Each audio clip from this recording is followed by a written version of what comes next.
Uhambo lokugcina lukaMprofethi ngiluqalisa eNelisiwe eduze kwase Skhawini ngo-April 1935. UShembe wasuka eNelisiwe ekuqaleni kuka-April ngo-1935 wayogibela isitimela esteshini sase Mzingwenya ebheke enyakathi eMseleni kwaMhlabuyalingana. Wehla esteshini Ibheyela ngoLwesihlanu wafike wahlala lapho ngoLwesihlanu neSabatha eshumayela enza izimangaliso ephilisa abantu. Ngesonto ekseni wavuka wathatha uhambo ngezinyawo elibhekise eMseleni. Wedlula eMkhuze wayolala ezintabeni zasobonjeni kwashaya imbuku ehamba nomhlangano. Ekseni wavukela enkantolo uBombo eyocela imvume yokushumayela ngoba wayengeke eshumayele ngaphandle kwemvume yemantshi. Esuka enkantolo obonjeni ngomsombuluko wahamba wayohlwelwa emakhathini flat. Kwalala futhi lapho. Ekseni ngoLwesibili wavuka elibangise eMseleni emzini wakhe okuthiwa kuseLombo. UShembe noma wabe ehamba uhambo olude kangakanani wayengakaze abonakale ekhathele. Kodwa ngalolo suku kwabonakala ukuthi usekhathele nebhulukwe lakhe latholakala selidabukile. Wafika eMseleni ngosuku lwesithathu sekuyoshona ilanga. Bonke abantu sebekhathele bewudaka ngenxa yohambo olude behamba ehlabathini. Bathi mabefika eMseleni bafika abantu sebegcwele belindele uShembe. Esikhundleni sokuthi eyolala aphumule, umprofethi wangenisa Inkonzo washumayela. Eqeda lapho wabe ethandazela iguli. Ekseni ngoLwesithathu wavuka wayobhabhadisa abantu ababe ngu-8. Wabhabhathisa kusukela ekseni kwaze kwaba ntambama. Eseqedile ukubhabhathisa wabuyela ekhaya wafike wabiza inkonzo yomgidi. Lona kwaba umgidi wokugcina ngoMprofethi. Kwakusinwa kuhlatshelelwa isihlabelelo esithi sakubona kuphakama sakubona Judiya. Lensizwa yasezulwini yasina yakhomba empumalanga, yakhomba entshonalanga, yakhomba eningizimu, yakhomba enyakatho, ikhomba ngesambulela isina ize ishone phansi ivuke kube sengathi sihamba emoyeni. Yasina yabe isishaya isaga esingaziwa yathi hoho seniyangqinela bafana ngoba sengikhulile. Nizongibona kusasa sengembethe ibhantshi elisha. Ngentatha kusaya ngoLwesine uShembe wasuka eMseleni wabheka eMkhuze esiyothatha isitimela esibuyela eningizimu. Ukusuka eMseleni uya eMkhuze amakhilomitha ako-70. Wathatha isitimela eMkhuze wayewehla esteshini sakwaMbonambi. Wafika amaNazaretha esemlindele ezothatha uhambo oluya eMkhayideni eduze naseRichards Bay.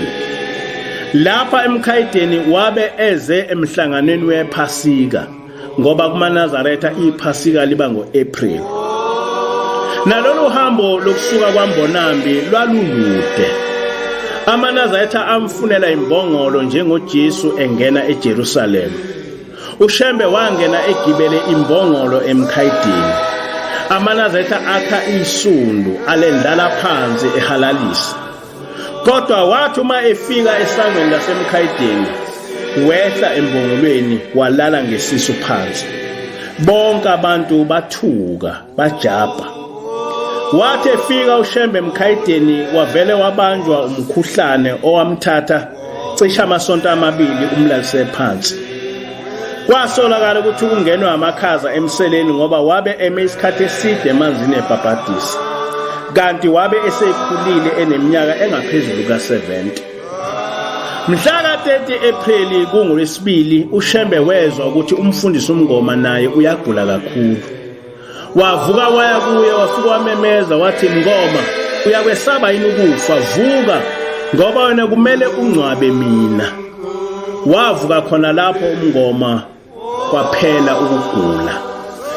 NgoLwesithathu lunye kuMeyi ntambama cishe ngo-4 uShembe wabiza umabhalane wakhe wabe esebhala lamazwi angamazwi okugcina kaShembe.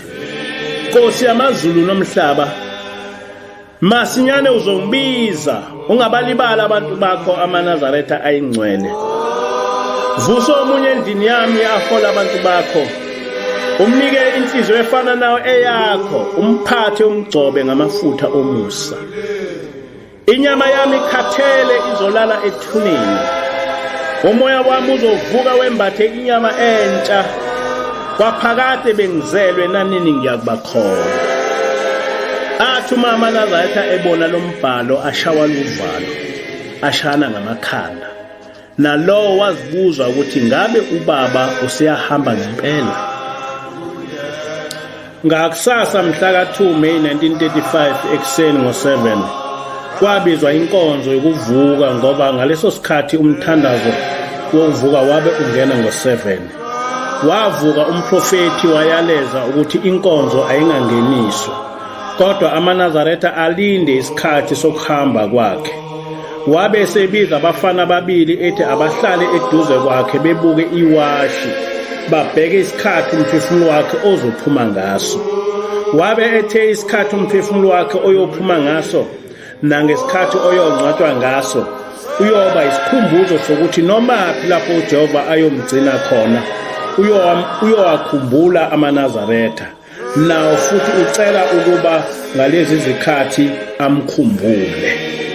Ngo-9 wavuka, kanti kade ejumekile. Wathi uma evuka wathi, hawu, kanti ngikuphi la?